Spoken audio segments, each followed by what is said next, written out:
Welcome to Pindar Poetry. We hope you learned something new. In this video, I will show how to make homemade shrimp fried rice. Start by prepping cold rice, peeled shrimp, chopped vegetables, soy, sesame oil, and beaten eggs.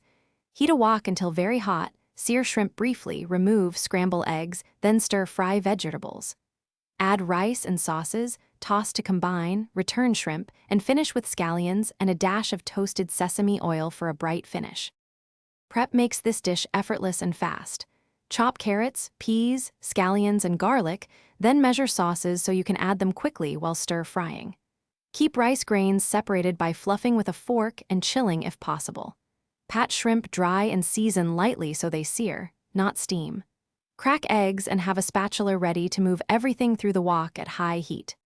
If you're finding this helpful, please subscribe and like so I know to make more recipes like this.